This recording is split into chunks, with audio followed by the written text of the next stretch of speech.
이르시되 가서 내 남편을 불러오라. 여자가 대답하여 이르되 나는 남편이 없나이다. 예수께서 이르시되 내가 남편이 없다 하는 말이 옳도다. 너에게 남편 5이 있었고 지금 있는 자도 내 남편이 아니니 내 말이 참되도다. 여자가 이르되 주여 내가 보니 선지자로소이다. 아멘. 할렐루야. 찬양대 엄지척 잘했어요. 너무 은혜 받았어요. 오늘도 4분 몇 초 한다고 전진홍 집사님이 나한테 문자 줬는데 시간 못 맞출 뻔해서 너무 은혜에 취해가지고 다시 한번 우리 박수 한번 할까요? 네, 감사합니다. 사람 좀 적다고 신경 쓰지 말아요. 예, 은혜 받으면 되는 거지. 김장강 집사님 신경 쓰지 말아요. 예, 은혜 받으면 너무 은혜 받았어요. 예. 우리가 다 알면서도 여전히 어떤 상황 때문에 어떤 분위기 때문에 위축되어지는 것들이 있죠. 그 오해 가운데 하나는 내가 예수님을 찾아서 만난 거 아니에요. 예수님이 사마리아 여인을 찾아가 주셔서 만난 것처럼 예수님이 저와 여러분을 찾아와 주셨어요. 예. 어제 지난주에 이어서 이제 이번 주 다음 주까지 인격적인 만남이란 제목을 가지고 설교할 때 이 설교의 목표는 사마리아 여인이 어떻게 예수 만나서 변화되었는지를 해부해내는 게 아니라 내가 인격적으로 예수님을 만났나, 만나지 못했다고 한다면 왜 만나지 못했고, 어떻게 하면 내가 예수님을 인격적으로 만나 영생 얻는 삶을 살 수 있을까? 이거를 우리가 얻어내는 것, 이게 목표인데 이때 우리는 사모해야 돼요. 내가 예수님을 찾아가서 만난 게 아니지만 예수님을 여러분이 만났어요. 근데 문제는 뭐냐? 인격적으로 만났느냐, 아니면 예수님이 일방적으로 여러분을 만나 주셨느냐, 이 문제거든요. 이 상황에서 내가 사모해야 돼요. 주님, 내가 인격적으로 주님 만나기를 원합니다. 예수님 만나면 능력이 나타나요. 내가 원해서 예수님을 만났든 어쨌든 예수님 만나면 능력이 나타나요. 그런 사람들이 복음서에는 너무 많이 나타나요. 38년 된 환자가 예수님 만나서, 또 12의 혈루증을 앓던 여인이 예수님 만나서, 중풍병으로 고생하던 사람이 예수님 만나서 능력을 경험해요. 근데 이것으로 끝났어요. 그 사람들은. 이건 인격적인 만남이 아닙니다. 예. 여러분 가운데도 나 교회 다니다 수지 맞아서 교회 다니다가 이런 은혜를 경험해서, 교회 다니다가 그냥 하나님께서 새 생명을 주시는 은혜를 경험해서, 여기서 끝나는 사람들이 많아요. 우리 이건영 집사님, 여기서 끝나면 안 돼? 여기서 끝나면 안 돼. 하나님이 우리 가정에 새 생명을 주셨어요? 어쩌다는 거예요, 그게?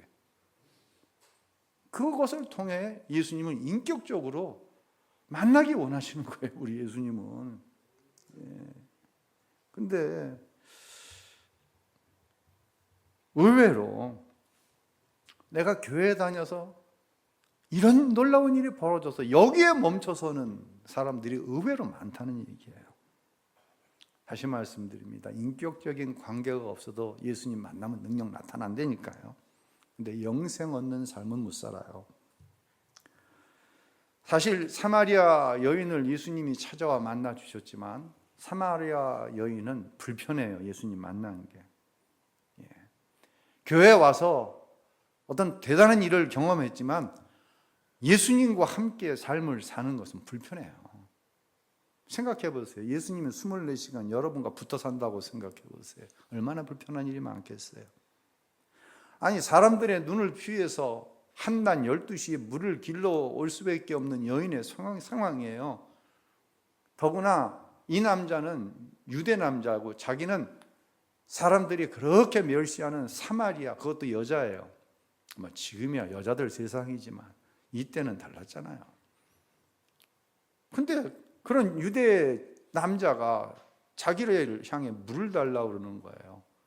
얼마나 당황스럽고 귀찮았을까요? 여인은 불편한 기색을 숨기질 않습니다. 그런데 예수님께서 갑자기 돌발적인 질문을 하시는 거예요. 야, 네 남편 불러와. 이게 도대체 갑자기 뜬금없이 왜 남편을 불러오래? 그러니까 이 여인이 귀찮으니까 남편 없어요, 나. 그러자 예수님께서 이런 말씀을 하십니다. 17절, 18절 함께 읽습니다. 내가 남편이 없다고 한 말이 맞다. 실은 전에 내게 남편이 5이나 있었고 지금 함께 사는 남편도 내 남편이 아니니 내가 지금 한 말이 맞구나. 여인은 결혼을 통해서 인생의 목마름을 해결하고자 5명의 남자와 번갈아가면서 살았어요. 이혼하고 결혼하고 이혼하고 결혼하고, 아니면 그냥 살았든지. 근데 지금 사는 남편이 6번째예요. 그런데 남편이 있다 없다? 없다고 그러는 거예요. 그런데 예수님이 여기다 맞장구를 치시네요. 맞다, 너 남편 없는 거 맞다. 여인의 가장 아픈 것을 끄집어내십니다. 너 5명의 남자와 번갈아가며 살았잖아. 지금 6번째 남편하고 살지. 근데 그 남자도 네 남편은 아니야. 왜? 목마름을 해결해 주지 못하니까. 여전히 목마르니까. 하나님께서요, 말씀을 통해 우리의 삶을 이렇게 끄집어내실 때가 있어요. 때로는 하나님께서 주의 종을 통해, 설교를 통해서 여러분의 삶을 이렇게 끄집어낼 때가 있어요. 또 여러분이 말씀을 묵상할 때 하나님의 말씀이 여러분의 삶을 이렇게 지적할 때가 있어요.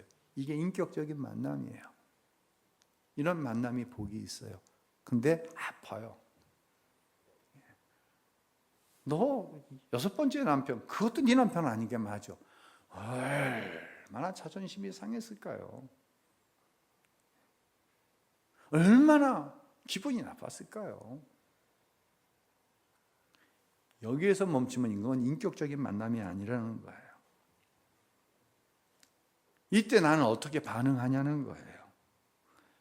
사마리아 여인만 6번째 남자하고 사나요?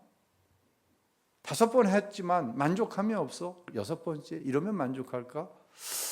아마 여러분 담임 목사는 이렇게 따지면 지금 11번째, 12번째하고 사나? 왜요? 이렇게 하면 만족할 수 있을까? 이렇게 하면 목마름이 해결될 수 있을까? 별거 다 해봤어요. 여러 가지를 통해서. 난 지금 몇 번째하고 사는지 계산도 안 됩니다. 여러분은 어떠신가요? 열심히 노력해서 무언가를 얻을 수 있어요. 그 중에는 다른 사람이 알면 불편할 만한 게 있죠. 이 사마리아 여인처럼. 그렇게 치열하게 살았는데 인생에 만족함이 없어요. 여전히 목이 마릅니다. 이건영 집사님, 애기 집에 오니까 너무 좋지?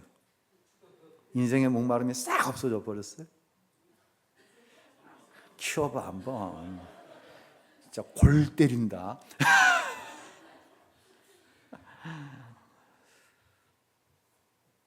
여전히 목이 많아요.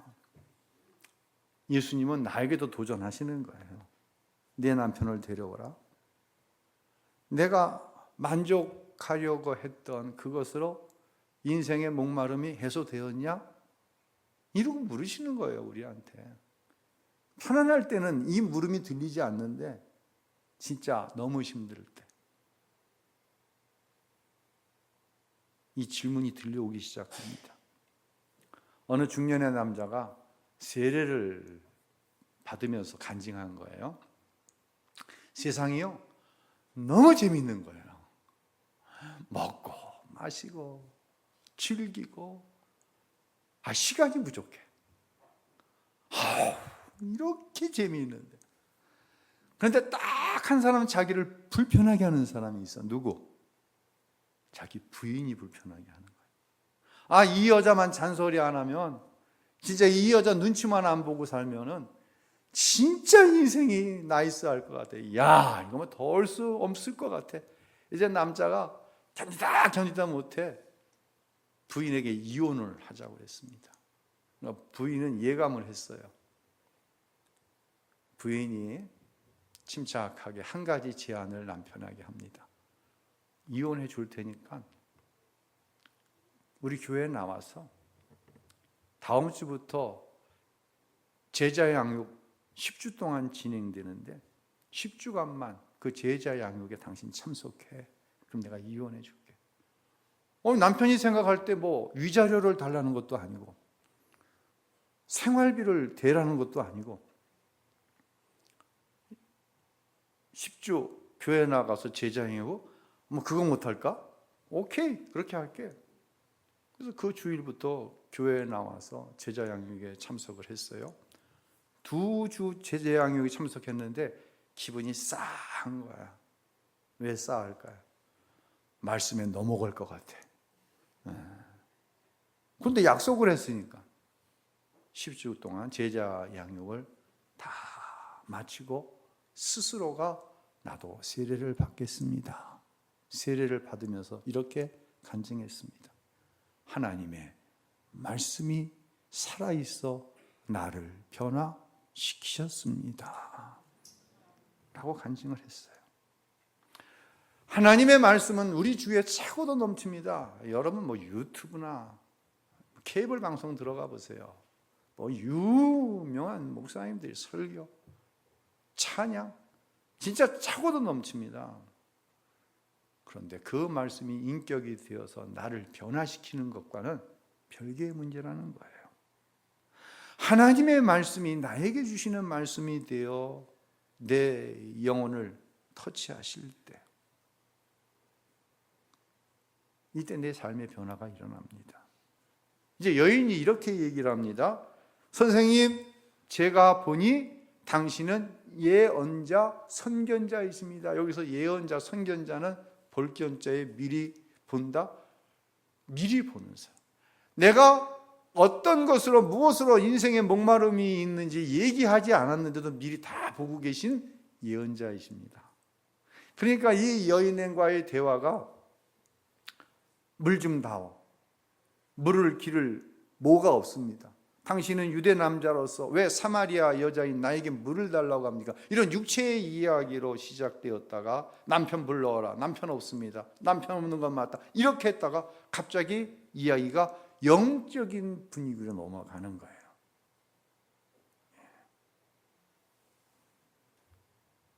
이런 영적인 분위기로 넘어간 상태에서 여인이 예수님께 또 엉뚱한 질문을 해요. 이 질문은 남편 데려오라고 한 만큼 엉뚱한 질문이에요. 자, 그 질문의 내용이 20절인데 한번 읽어볼까요? 우리 조상들은 이 산에서 예배를 드렸는데 말합니다. 아멘. 이런 거예요. 이스라엘이 남쪽 유다와 이제 북이스라엘로 나뉘어져 있고 중간에 사마리아가 있다고 말씀을 드렸잖아요. 유대 사람들은 조상 때로부터 예루살렘에 있는 성전에서 제사를 드렸죠. 근데 사마리아 사람들은 거리상으로도 문제가 있지만 유대 사람들이 자기들을 막 천대하니까 혼합적인 종교가 되어진 거, 막 모독을 하니까 예루살렘까지 내려가서 제사 못 드리는 거예요. 여러 가지 이유로. 그러니까 사마리아 지역에 있는 그리심산이라고 하는 곳에서 성소를 만들어서 거기서 제사를 드리는 거, 우리로 말하자면 예배를 드리는 거예요. 근데 유대 사람들이 이렇게 얘기하는 거예요. 야, 그리심산에서 무슨 예배를 드려? 거기 무슨 하나님이 계시다고? 거기서 무슨 은혜를 받아? 아이고, 딱한 사람들 같으니라고. 이런 이야기를 들으니까 이 여인은 그리심산에 있는 성소에 가서 예배를 드리지만 영적인 만족이 없는 거예요. 그래서 자기의 영적인 만족이 없음이 예루살렘 성전에서 예배를 드리지 못한 것 때문에 영적인 만족이 없음을 예수님 앞에서 비추고 있는 거예요. 근데 예수님이 의외의 얘기를 하시죠. 예루살렘도 아니고 그리심산도 아니다. 예배하는 자는 신령과 진정으로 예배드리면 된다. 이 말씀을 하시는 거예요. 자, 오늘 본문에서는 이 흐름은 아니고요. 이제 인생의 목마름에 대해서 이야기하는데 이 여인이 눈치를 채가기 시작을 하는 거예요. 무슨 눈치를 채가기 시작하냐면 내 목마름이 육체와 정신적인 문제에서 온 것이 아니라 육체의 부족함 아니면 정신적인 어떤 수양 뭐 이런 것에서 온 것이 아니라 이건 영적인 문제라고 하는 것에 대한 눈치를 채기 시작하는 거예요. 제가 인생을 이만큼 살았잖아요. 이제 60대 중반이잖아요. 그런데도 처음 경험하는 게 여전히 있어요. 지난 목요일 날 오전에 이제 문상을 다녀왔어요. 친구 목사님 부친이 수천을 하셔서. 그리고 오후에 이제 집중력을 가지고 한 1시간 20분 정도 설교 준비를 했어요. A4 용지 한 2장 반 정도. 제가 설교가 A4 용지 4장에서 아니면 4장에 하고 3분의 1 정도. 그러니까 제가 한 12시 10분 끝나는 날은 4장하고 3분의 1 한 설교 준비예요. 그러니까 2장 반이면은 거의 한 70% 설교 준비가 된 거예요. 그런데 내가 뭔가를 잘못 눌렀는지 되돌리기 할까요? 라고 갑자기 뜨는 거예요. 되돌리기? 이게 뭔 얘기지? 빨리 지나가게 해야지. 눌러버렸어요. 그 순간 여러분 왜 웃어요? 예측이 돼요? 설교가 날아가 버렸어. 그런데 아이고가 아니라 별로 걱정이 되지 않는 게 자동으로 백업하는 기능이 있잖아요, 컴퓨터에. 당연히 뭐 이거 백업이 됐을 거라고 생각하고 찾는데 안 나타나는 거야. 이거 봐라. 긴장이 돼. 황윤성 전사님 올라오라고 그래갖고 전사님 이런 상황인데 이것 좀 찾아보라고 한장을 줬는데 목사님 못 찾겠는데요. 이야, 세상에 제가 40년 가까이를 설교자로 살면서 설교를 준비했는데 이건 초보자도 이런 초보자가 없는 거예요. 어떻게 이런 일을 저지를 수가 있어요? 제가 가끔 아내에게 이런 질문을 할 때가 있어요. 여보, 30, 40대로 돌아가면 어떨까? 어떨 것 같아? 이양섭 장로님, 한 30대, 40대로 돌아가면 어떨 것 같아? 좋을 것 같아? 장로님 좋은 일들이 많이 있었나 보다. 은혜로 생각하니까 그렇죠. 우리 집사람은 막 진저리를 쳐. 어이, 모르니까 그 세월을 감당해왔지 알고는 다시 못 간다는 거예요. 알고는 다시 못 한다는 거예요. 여러분 다 끄떡끄떡 하시네요. 날마다 초행길이니까 여기까지 온 거예요. 날마다 처음 겪는 일이니까 당황할 수는 있어요. 절망할 수도 있어요. 근데 처음이니까 이게 가는 거예요. 그냥. 군대 다시 가라. 죽어도 못 가. 모르니까 군대 생활을 한 거예요. 그런데요, 참 희한한 게 가장 힘들다고 하는 그 순간 어김없이 반전이 일어나더라고요. 어느 정도 세월이 지나가니까 가장 힘들 때 이 반전을 기대하게 되는 거예요. 그리고 하나님이 하신 일이구나. 이게 이렇게 고백되기 시작하는 거예요. 그래서 오늘 어려워도 내일이 기대가 되어지는 게 경험상 하나님께서 하시는구나. 그 어려움, 그 진저리 칠 정도로 좋지 못했던 기억들, 거기에도 하나님의 뜻이 있었구나, 생각이 있었구나. 이게 믿어지기 시작하는 거예요. 여러분, 누가 내일이 기대가 될까요? 누가? 여긴 자격이 있다고 저는 봐요. 은혜로 우리는 살아가지만 경험상 자격이 있다고 생각해요. 오늘 말씀대로 살기 위해 최선을 다한 사람, 이런 사람에게는 내일 하나님께서 하실 일에 대한 기대가 생겨요. 그래서 저는 이건 자격이라고 봐요. 어제 여러분이 최선을 다해서 하나님 말씀대로 살고자 정말 피 흘리는 아픔을 경험했어요. 오늘이 기대가 되어지는 거예요. 오늘 하나님 말씀이 기대가 되어지는 거예요. 한 주간 하나님 말씀대로 살기 위해서 정말 힘들게 최선을 다해 살았어요. 그런 사람이 주일 하나님 앞에 나왔을 때 말씀에 은혜를 받고 그 말씀 가운데 인격적으로 하나님을 만나는 거예요. 그래서 저는 이건 은혜로 살지만 분명히 자격이라고 생각해요. 그런데요, 인생을 이젠 초행길처럼 열심히 살았어요. 진짜 목회에만 전념했어요. 그런데요, 항상 힘든 게 있어요. 뭐가 힘드냐면 열심히 최선을 다해 살았고 목회에만 전념했는데 여전히 목말라요. 여전히 목마름이 있어요. 이게 참 힘든 거예요. 이게. 여러분 다 마찬가지라고 생각을 해요. 최선을 다해 살았어요. 목말라요. 참 그런 부분에 어떤 부분에 목이 말라. 특별히 이 자녀의 문제에 대해서 목이 말라. 어떻게 설명해야 될까 이 부분. 최선을 다해 살았고 최선을 다해 살았으니 내일 하나님이 하실 일에 대한 기대할 자격이 나한테 있는데 그럼 목이 안 말라야 되잖아. 근데 목이 말라. 저도 목이 말라.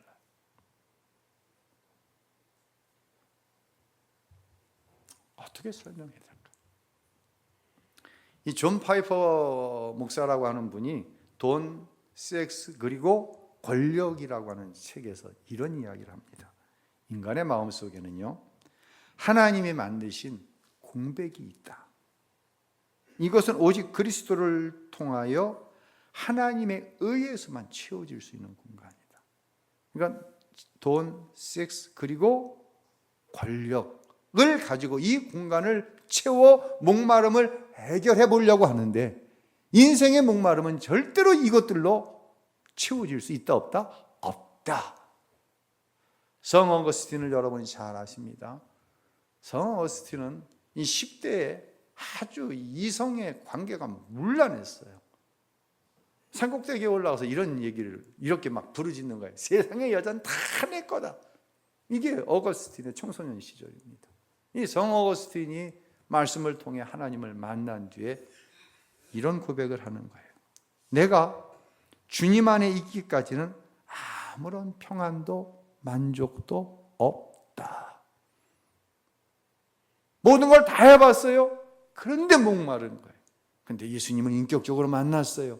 만나고 나 보니까 이 목마름은 예수님 안에 있을 때만 해결되어지는 것이구나 라고 고백했어요. 사마리아 여인이 모르고 있었던 것이 이것입니다. 자신의 목마름의 출발은 바로 영적인 공고함에 있었다고 하는 사실을 몰랐다는 거예요. 이 사실을 모르는 사람이 범하기 쉬운 가장 큰 실수가 뭐냐면 예배에 실패하는 거예요. 예배에 실패하는 거. 이 광야를 읽다라고 하는 책이 있습니다.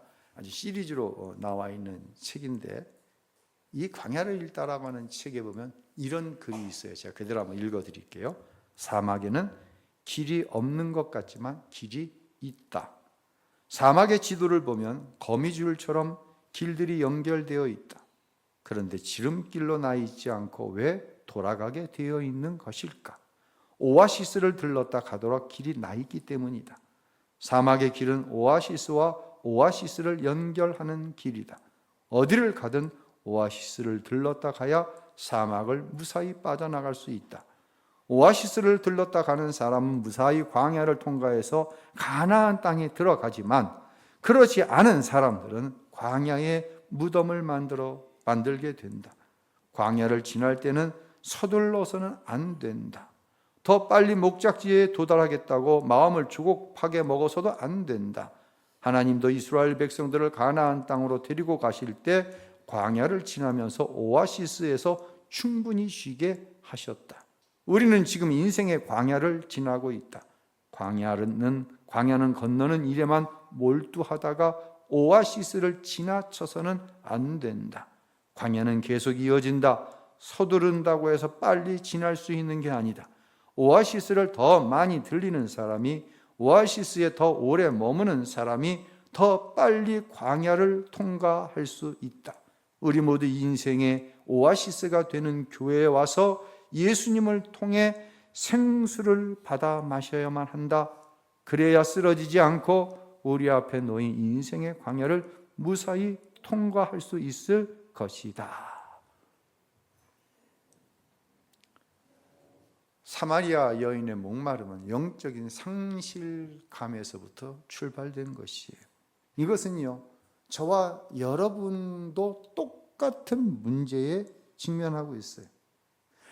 영적인 상실감에서 오는 문제를 육체적으로 정신적인 고상함으로 채우려다 보니까 여전히 목이 마른 것이에요. 또 어느 순간 분명히 나는 최선을 다했는데, 삶에서, 신앙생활에서 최선을 다했는데 무너져 내리고 있는 자기를 보면서 당황하게 되는 거예요. 왜요? 다시 말씀드립니다. 정확하게 인생의 목마름이 어디서부터 출발한 건지, 어떻게 채워야 하는지를 모르기 때문인 거예요. 여러분, 예수님을 인격적으로 이제 만나면요, 삶을 바라보는 관점이 달라집니다. 제가 오래전에 본 영화 중에 Only the Brave라고 하는 영화가 있어요. 얼마 전 우리 경상도에서 산불이 크게 났잖아요. 이 미국 애리조나주 일대에서 역사상 최악의 재난으로 여겨졌던 산불이 납니다. 축구장 1,100여 개 크기의 살림이 다 타고 19명의 소방관이 이 불을 진화하다가 순직을 합니다. 결국 이제 민가까지 불이 번지는 것은 면했는데, 이런 산불이 났을 때, 극심한 화재가 났을 때 투입되어지는 엘리트 소방관 집단을 뭐라고 얘기하냐면 핫샷이라고 얘기합니다. 우리나라에도 핫샷이 있죠. 핫샷의 임무는 뭐냐면, 산불이 여기까지 왔어요. 그러면 저지선을 만들어서 이 저지선 이후로 산불이 번지지 못하도록 활동하는 거예요. 굉장히 위험한 직종이죠. 이 핫샷을 이끄는 팀장이 이 영화의 주인공인데, 이 주인공이 이런 이야기를 하는 장면이 나옵니다. 자기가 담당하고 있는 그 넓은 산림을 보는 거예요. 빼곡하게 나무들이 얼마나 잘 자라 있는지 모릅니다. 일반적인 사람들이 그 나무를 볼 때는, 야, 저 나무들이 일산화탄소를 제거해주고 우리에게 신선한 산소를 제공해주는 참 좋은 나무지, 저 나무를 켜가지고 집도 만들고 책상도 만들고 가구를 만들고 참 우리의 삶을 유용하게 해주는 나무들이지, 저는 그렇게 얘기하고 여러분도 그렇게 이야기할 거예요. 그런데 이 주인공은 이렇게 이야기합니다. 불쏘시개가 너무 많다. 이 나무를 뭘로 보는 거예요? 불쏘시개로 보는 거예요. 며칠 전 우리나라에 산불이 일어났을 때 우리는 분명히 목격을 했어요. 그 나무들이 그렇게 좋은 게 아니에요. 이 나무들은 불쏘시개예요. 불쏘시개. 보는 눈이, 보는 관점이 다른 거예요. 저와 여러분이 예수님을 인격적으로 만나면 이전과 달리 보이는 것이 있어요. 내가 지금 겪고 있는 삶의 문제는 내가 어떻게 해서 해결할 수 있는 문제가 아니에요. 해봤잖아요. 우리도. 어떻게 해봤잖아요. 목말라. 이렇게 해보면 이 목마름이 해결되어질까? 다 해봤잖아요. 해결됐나요? 그 문제가 아니에요. 이 문제는 누구에게? 인격적으로 예수님 앞에 가지고 나와 알아야 될 문제라는 거예요.